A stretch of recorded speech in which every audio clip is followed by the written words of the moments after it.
All right, continuing with block level elements. Let me just make sure that this is recording. All right, we are going to discuss now the paragraphs, right? So I'm just gonna write paragraphs, or P, and you can just hit enter if you're on an atom like that, and it's going to create an opening tag for the paragraph and the closing tag for the paragraph. All right, these are called tags. Just to recap, these are called tags. All of this is an element, okay, and what's inside is the content, okay.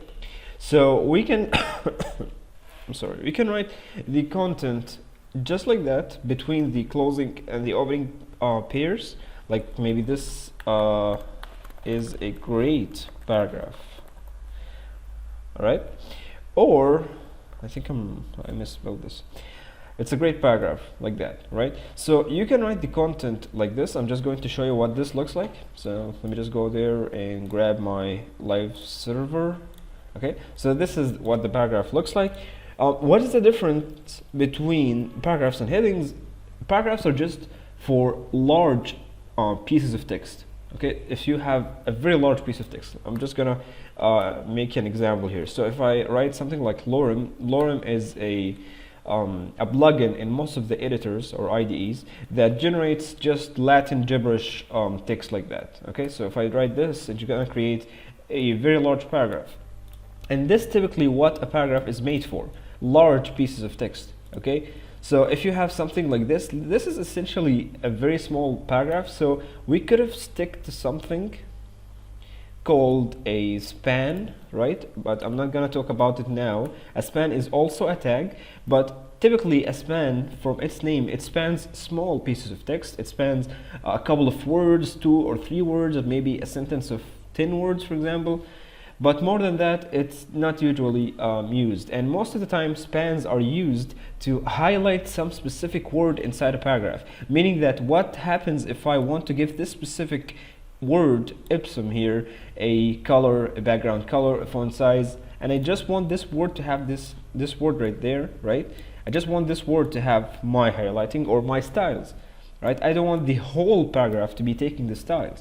In a case like this, you're gonna need a span. But let's just leave the spans for now, and let's just make a sections just to know what we are talking about. So I'm just gonna create a h1. Oops. And let's say paragraphs like that. Okay, and I'm going to make a new tag that I've introduced inside the lab. It's called an HR, and HR is a horizontal rule or line. So it's gonna make a line like that just to differentiate between our sections. So now we're talking about paragraphs. Okay, this is a small paragraph and this is a very large paragraph. I'm just going to copy this one more time to show you something. This is another great paragraph. Okay, let's stop this program because it's getting annoying now. Okay, so exit, and that's it. All right, so this is a paragraph, that's another paragraph, and this is a third paragraph. All right, what you need to know is that what happens if I placed this closing tag beneath. So this is the closing. You can see that Atom actually, whenever you hover over the opening tag, is going to tell you if this is the opening, then the closing is right there. See this light blue line underline here? The same thing with h1. This is the opening, this is the closing. This is a good thing to trace where is the closing pair for the opened tag that I've created. The same thing if you hovered over the body, it's going to tell you that this is the closing, and see this underline, this is the starting or the opening pair. All right. So if you have a paragraph, you can lay out the content as much as you like. So if I have the line like that, I can have the paragraph be wrapping around my sentence. I can have the closing pair be like beneath like that. It's not gonna change anything in the actual layout in the browser, right? I can have the text like that. So I can have the opening here and the closing here and the text in between. This is not going to affect anything in the layout that is being rendered on the browser. Okay, so if I added spaces, it's not going to affect anything. You see, nothing is changing. If I added white spaces, nothing is changing. If I did something like this and I made something like a new line, nothing is changing.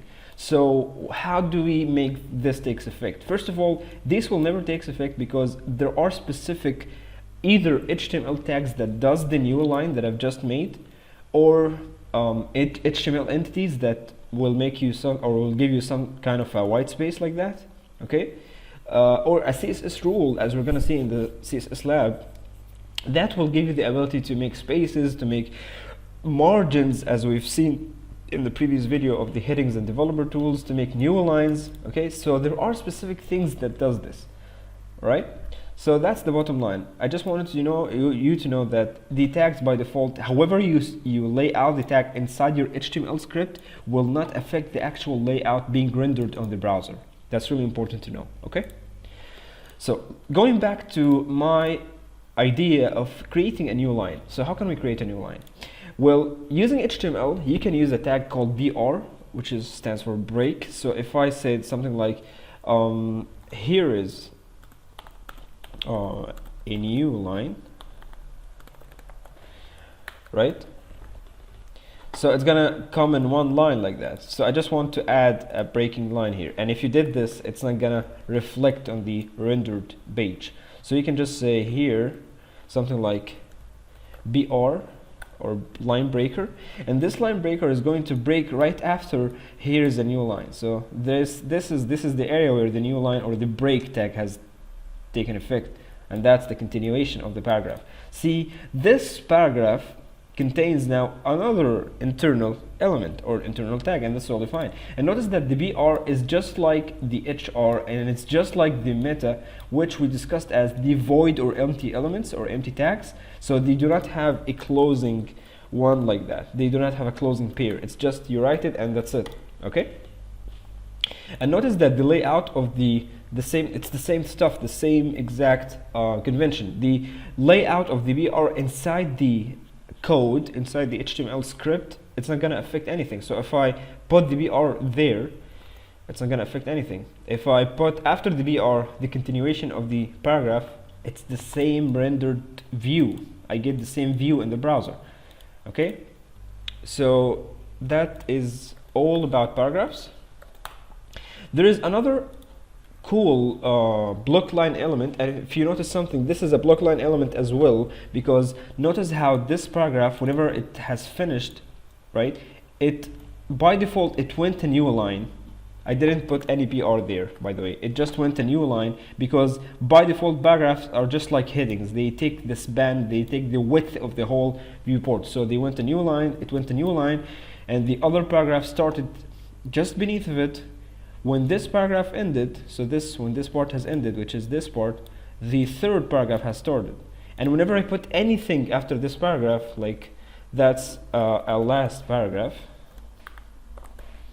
okay, you're gonna see that this is coming right beneath of it, because if I clicked on Control H or Control Shift I, you're gonna see the same as the headings. They're taking the whole width, and the same thing applies to the paragraphs. So this paragraph is taking the whole width, and this one is taking the whole width. That's why they are block level elements, and they are stacking over each other. Okay. All right.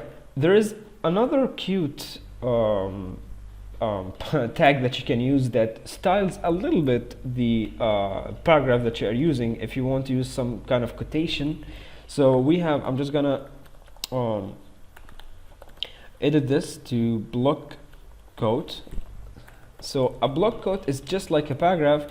It just gives you a very unique indentation at the beginning. So if I said block quote, right, and you can have a citation if this is being cited from a specific website or not, so you can put the URL there, but I do not have any citation here, so I can just write something like lorem and use this plugin to generate just generate some gibberish words. I do not care about the actual paragraph, so I'm just gonna hit enter.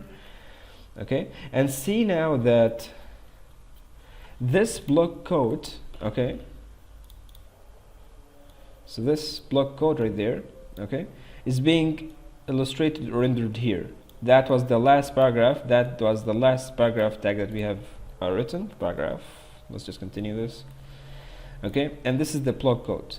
Notice how the block code is a little bit looking better than the usual. It has this beautiful indentation at the beginning.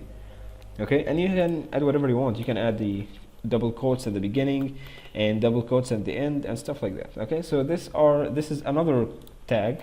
Okay, let's see what we have next. All right, so let us just minimize this a little bit, and let's talk about a new element. This is the first inline element that we're gonna see, meaning that they stack beneath, or I'm sorry, they stack next to each other on one row, on one line. So now I'm just going to add an HR to make divisions here, and I'm just gonna say that this is going to be inline level elements. Okay, and let's say that this is going to be spans. Okay, so spans are here. Okay, at this point I think it's going to be a little rough to see this, but we're gonna manage. All right. Okay, so let's see what a span look like. So a span is just like, as we've said, just like the paragraph, but like it's intended to target small pieces of text, a couple of words maximum. So let's say that this is a word. Okay, so this is our first span. It looks the same as the paragraph when it's rendered, I know that, but the thing is, whenever you copy this one and create a new span, it will not come right beneath of it. It's just gonna come right beside of it, like that. Okay, and this is because it's an inline level element. So inline level elements just come next to each other. And if you can make, if you wanna make sure that this is an inline level element, you can just hit Ctrl+Shift+I and go to the, you can either search for the span that we've created this here, or if you cannot find it, you can just go there on any place of this span and hit right click and inspect element, and it's gonna take you to this specific element. Notice something, that if you remember the colors that we've mentioned, when I'm now clicking on this, I'm choosing, or I'm picking this element here, the span here. Okay, so whenever I go to the colors, I will not find a margin around the span, a border, a padding, but for sure I'm going to find the content. And the content here is specifically the kind of text that you've written, which is, this is a word. That's the only content that we have. Okay, so it spans the width of the span, or typically the width of any inline element spans exactly the content that you write. So if this is my content, then the width of this element is going to be this content. That's why it doesn't go to a new line. It doesn't stack. It doesn't go to a new line underneath.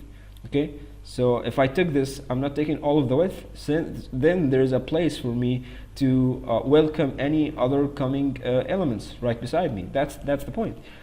Unlike the H, if you look here, the H1, notice how the content here is just the word headings, but still the content is being spanning, or it's taking the width of the whole screen, because this is by default, it's a type of a block level element, where this is an inline level element. All right, enough talk about this, because I think you got the idea. And let me just minimize this.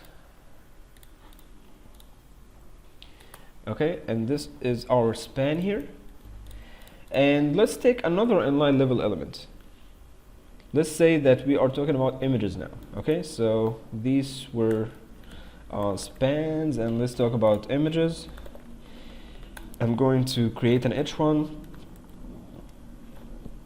Okay, and just say images. Okay, and let's just make an HR so things looks pretty, and this is where the images are going to come here. Okay,